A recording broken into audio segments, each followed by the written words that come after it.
जय हिंद, वंदे मातरम। स्वागत है आप सभी का फ्री एग्जाम जिन यूट्यूब चैनल पर। दोस्तों, अगर आप बिहार जीविका 2025 का एग्जाम देने वाले हैं तो ये प्रैक्टिस सेट आपके लिए अति महत्वपूर्ण साबित होगा, जिसमें हमने केवल वही प्रश्न शामिल किया है जिस प्रकार के प्रश्न आपके एग्जाम में पूछे जाएंगे। तो आपको सेशन में अंत तक बने रहना है और अंत में कमेंट करके अपना स्कोर जरूर बताना है। तो चलिए सेशन को प्रारंभ करते हैं और पहला शानदार प्रश्न आपके स्क्रीन पर है। सही उत्तर अगर आपको पता है तो कमेंट जरूर करते रहें। पूछा गया है कि जीविका का प्रारंभ किन जिलों से हुआ। जीविका का प्रारंभ किन जिलों से हुआ? समस्तीपुर और दरभंगा, गया और खगड़िया, छपरा व सिवान या फिर पटना और बक्सर। तो बताना है कि जीविका का प्रारंभ किन जिलों से हुआ। तो जीविका का प्रारंभ हुआ था गया और खगड़िया से। कहां से? तो गया और खगड़िया इसका राइट आंसर हो जाएगा, याद रखेंगे। दूसरा प्रश्न है, बिहार में एसएसजी आंदोलन किस मॉडल पर आधारित है? Uttar Pradesh model, Andhra Pradesh model, Bihar model या फिर नेपाल मॉडल। तो जल्दी से कमेंट करके आंसर बताइए, क्या होगा सही उत्तर। तो बिहार में एसएसजी आंदोलन किस मॉडल पर आधारित है? तो आंध्र प्रदेश मॉडल पर आधारित है एसएसजी आंदोलन, याद रखेंगे। तीसरा प्रश्न है, एनआरएलएम का शुभारंभ किस वर्ष हुआ था? 2010, 2011, 2012 या फिर 2013 में। तो एनआरएलएम का शुभारंभ हुआ था कब? तो एनआरएलएम का जो शुभारंभ हुआ था 2011, याद रखेंगे कब। तो एनआरएलएम का शुभारंभ हुआ था 2011 में।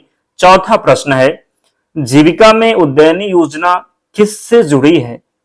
ग्राम पंचायत से, बैंकिंग से, उद्यमिता विकास से या फिर सड़क सेवा से। तो राइट आंसर इसका हो जाएगा, जीविका में उद्यमी योजना जो है किससे जुड़ी है? तो उद्यमी जो योजना है ये उद्यमता विकास से जुड़ी है। किससे?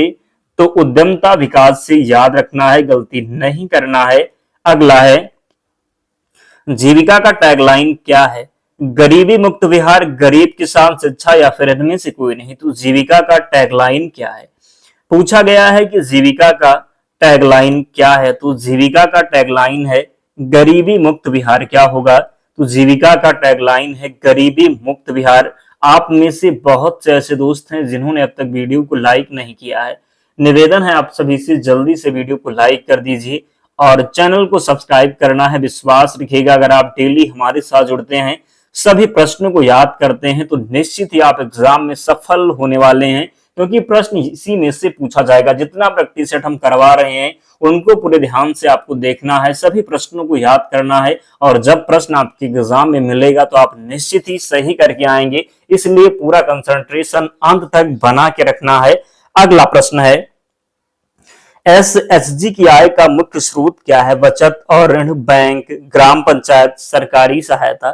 तो एसएचजी की आय का मुख्य स्रोत क्या है? सही उत्तर इसका हो जाएगा क्या है? एसएचजी की आय का मुख्य स्रोत जो है ये बचत और ऋण है। क्या है? तो बचत और ऋण है। सातवां प्रश्न है, एसएचजी को पहली बार किस बैंक से जोड़ा गया था? रिजर्व बैंक ऑफ इंडिया, ग्रामीण बैंक, क्षेत्रीय bank, state bank of India. तो बताना है सही उत्तर क्या होगा। एसएचजी को पहली बार किस बैंक से जोड़ा गया था? सही उत्तर इसका हो जाएगा स्टेट बैंक ऑफ इंडिया से। किससे? तो एसबीआई, जिसको आप कहते हैं स्टेट बैंक ऑफ इंडिया। अगला है, जीविका का सामुदायिक व्यवसायिक प्रशिक्षण केंद्र कहां है? पटना, गया, मुजफ्फरपुर या फिर इनमें से सभी। तो जीविका का सामुदायिक व्यवसायिक प्रशिक्षण केंद्र कहां है? जीविका का सामुदायिक व्यवसायिक प्रशिक्षण केंद्र कहां है? सही उत्तर इसका हो जाएगा कहां पर है? तो इसका राइट आंसर होगा पटना में है, गया में है, मुजफ्फरपुर में, इसलिए इसका सही उत्तर होगा इनमें से सभी। क्या होगा? तो इनमें से सभी राइट आंसर होगा। अगला है, एसएचजी की सदस्य महिलाओं को क्या कहा जाता है? एसएचजी की सदस्य महिलाओं को क्या कहा जाता है? दीदी, सखी, सेविका या फिर इनमें से एक से अधिक। तो एसएचजी की सदस्य महिलाओं को क्या कहा जाता है?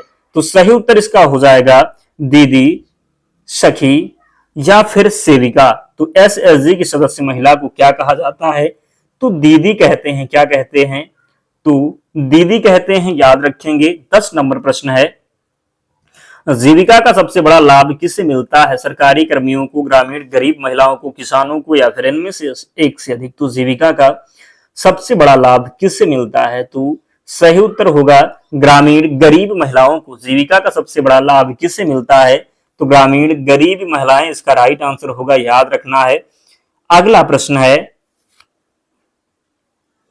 एमी पुरस्कार किस उद्योग से संबंधित है? फिल्म, संगीत, टेलीविजन या फिर रंगमंच? तो एमी पुरस्कार किस उद्योग से संबंधित है? तो एमी पुरस्कार संबंधित है टेलीविजन से। किससे? तो एमी पुरस्कार किस उद्योग से संबंधित है? टेलीविजन से संबंधित है एमी पुरस्कार। 12 नंबर प्रश्न है, दिल्ली को भारत की राजधानी कब बनाया गया था? 1905, 1911, 1919 या फिर 1931? तो सही उत्तर हो जाएगा इसका, दिल्ली को भारत की राजधानी कब बनाया गया था? तो राइट आंसर आप लगाएंगे 1911 में। कब? तो दिल्ली को भारत की राजधानी कब बनाया गया था? 1911 में। पृथ्वी पर सबसे कठोर प्राकृतिक पदार्थ कौन सा है? ग्रेफाइट, लोहा, हीरा या फिर प्लेटिनम? तो पृथ्वी पर सबसे कठोर प्राकृतिक पदार्थ कौन सा है? पृथ्वी पर सबसे कठोर प्राकृतिक पदार्थ कौन सा है आपको बताना है। तो जिन्होंने अब तक कमेंट नहीं किया है कमेंट जरूर करें। सही उत्तर होगा हीरा। पृथ्वी पर सबसे कठोर प्राकृतिक पदार्थ हीरा हो जाएगा। भारत का सर्वोच्च खेल सम्मान कौन सा है? अर्जुन पुरस्कार, द्रोणाचार्य पुरस्कार, ध्यानचंद पुरस्कार या फिर मेजर ध्यानचंद खेल रत्न पुरस्कार? तो सही उत्तर इसका होने वाला है मेजर ध्यानचंद खेल रत्न पुरस्कार। भारत का सर्वोच्च खेल सम्मान कौन सा है? तो मेजर ध्यानचंद खेल रत्न पुरस्कार राइट आंसर होगा। वाटर प्राइज किस खेल में दिया जाता है? मत्स्य पालन, जल संरक्षण और प्रबंधन, समुद्री विज्ञान, बांध निर्माण? तो वाटर प्राइज किस खेल में दिया जाता है? तो वाटर प्राइज दिया जाता है जल संरक्षण और प्रबंधन के लिए। किसके लिए? तो वाटर प्राइज दिया जाता है जल संरक्षण और प्रबंधन के लिए।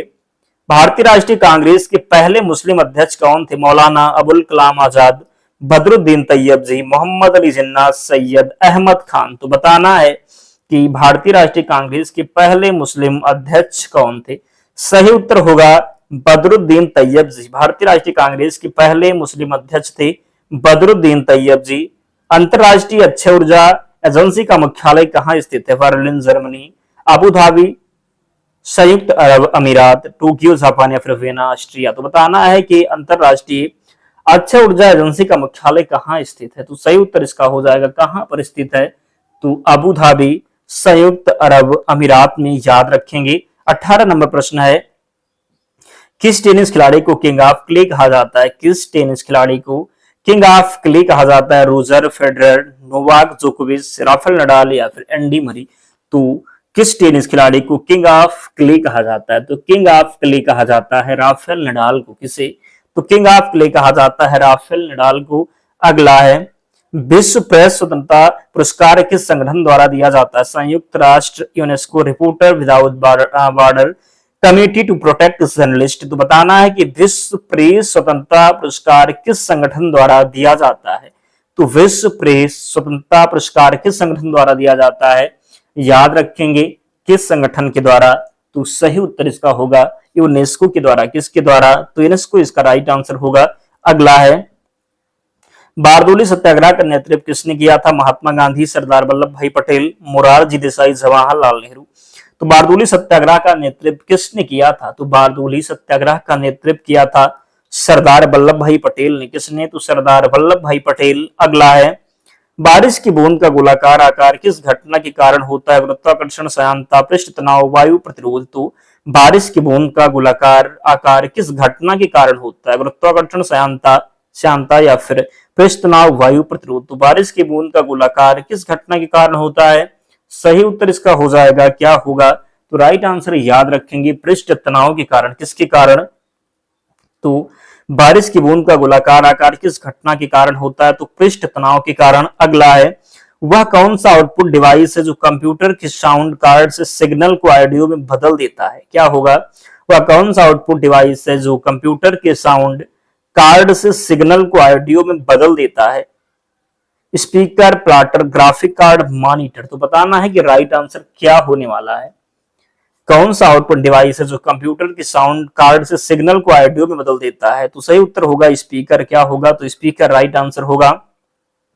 आमतौर पर एक क्वेरडी कीबोर्ड में कितनी कीज जो है होती है? 120, 98, 104 या फिर 100? तो इसका सही उत्तर होने वाला है क्या? तो राइट आंसर होगा, क्या होगा सही उत्तर, 104। कितनी, तो 104। अगला है, एप्पल सेकेंड किस पीढ़ी के कंप्यूटर का एक उदाहरण है, प्रथम, द्वितीय, तृतीय या फिर चतुर्थ। तो एप्पल सेकेंड किस पीढ़ी के कंप्यूटर का एक उदाहरण है, याद रखना है इसका जो राइट आंसर हो जाएगा चतुर्थ पीढ़ी। कौन सा, तो एप्पल सेकेंड किस पीढ़ी के कंप्यूटर का एक उदाहरण है, तो चतुर्थ होगा सही उत्तर। प्रोग्राम निर्देशों को संचालन करने के लिए किसका उपयोग किया जाता है, जिसे कंप्यूटर में कभी भी बदला नहीं जा सकता, रोम, रजिस्टर, कैश या फिर रैम। तो बताना है कि प्रोग्राम निर्देशों को संचालित करने के लिए किसका उपयोग किया जाता है, जिसे कंप्यूटर में कभी भी बदला नहीं जा सकता। सही उत्तर इसका होगा रोम, जिसको आप क्या कहते हैं, रीड ओनली मेमोरी, ROM कहते हैं। क्या, तो ROM जिसको आप कहेंगे रीड ओनली मेमोरी। अगला है, ग्रामीण गरीबों की परिभाषा में कौन सा कारक शामिल है, उच्च आय और अच्छी शिक्षा, आय उपभोग, स्वास्थ्य और शिक्षा जैसे बुनियादी आवश्यकताओं तक पहुंच की कमी, केवल भोजन की कमी, केवल रोजगार के अवसर। तो ग्रामीण गरीबों की परिभाषा में कौन सा कारक शामिल है, सही उत्तर इसका होगा क्या, तो आय, उपभोग, स्वास्थ्य और शिक्षा जैसी बुनियादी आवश्यकताओं तक पहुंच की कमी होगा।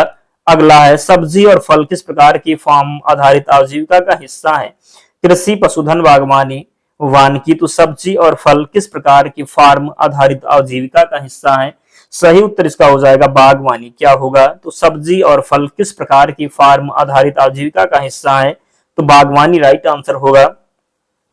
एसएसजी के लिए फंड फ्लो स्टेटमेंट का क्या महत्व है, केवल समूह के लक्षण को लिखना, समूह में और समूह से धन की आवाजाही को समझना, केवल सदस्यों के नाम दर्ज करना, बाहरी निवेशकों को आकर्षित करना। तो एसएसजी के लिए फंड फ्लो स्टेटमेंट का क्या महत्व है, सही उत्तर इसका होगा समूह में धन की आवाजाही को समझना। क्या होगा, तो एसएसजी के लिए फंड फ्लो स्टेटमेंट का क्या महत्व है, तो समूहों में और समूह से धन की आवाजाही को समझना।